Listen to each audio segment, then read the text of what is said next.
Elio De Angelis will go down as one of the biggest what-ifs of motorsport in the 1980s. After his life was tragically cut short before he had even turned 30, there's a good chance the racing world didn't get to see him at his best. Luckily folks, I am here to change that.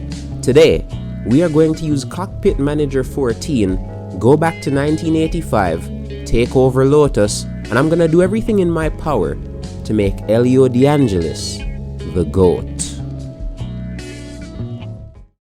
Intern, why are you doing 1985? Elio died in 1986. Now you see folks, the thing is, I don't actually have a 1986 save. Now here's the thing, I'd love to make one, but there's this thing I have to go to every day called a job, and that doesn't give me the time to do that. So 85 it is. The flight from Jamaica to England was rather long, I can't lie.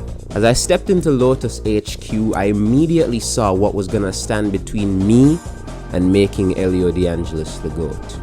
His teammate, Ayrton Senna. As this was only 1985, I anticipated Senna getting better and better. So to free up the space in the team, I quickly informed him that we would not be re-signing him for 1986.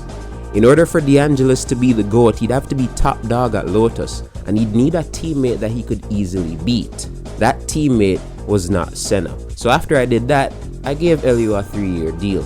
I then saw another barrier between myself and the goal, our engine supplier. In 1985, Lotus had Renault engines, which according to this mod were mid as hell, and that would definitely need changing for 1986. Luckily folks, to solve both these issues, I would kill two birds with one stone. Took a business trip over to America and signed an engine deal for next season with none other than Ford. I promised them that there would be an American presence in the team to be our number 2 driver, and to give them just that, I signed none other than Eddie Cheever, the young American who had been in the sport since 1978, and he had decent stats in the game, not better than Elio, but still good, which is exactly what I needed from a number 2. With the foundation for the future laid, I proceeded with the season. It was obvious that our biggest rivals for 1985 were going to be either Ferrari or Brabham, because at that point McLaren were absolutely untouchable.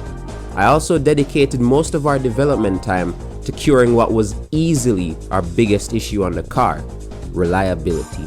It took until round 3 for Elio to even score a point, but on the bright side, that point came in the form of a P3 finish in a double podium finish for Lotus in Imola, with Prost winning. Senna scored his first career win at Canada that year with Elio in P5. And by the end of round 6 in Detroit, Senna was an outside contender for the championship with 37 points, only 10 points off the lead, while Elio sat in P7 with only 8 points to his name. Senna would eventually drift away from the title fight as the Lotus just wasn't good enough to challenge the McLaren. He would score the second win of his career at Monza though.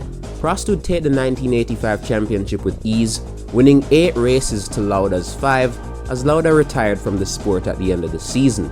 Senna would eventually leave us for Brabham, and Lauda got replaced by him. Mansell would leave Williams, by the way. He'd go to Renault, and his seat at Williams would eventually be filled by Riccardo Patrese. I signed Johnny Dumfries to be our test driver for 1986 after he flat out demanded a pay rise. I didn't actually want to give him that much money, but I also didn't have a better option at the time, so I had no choice. On to 1986.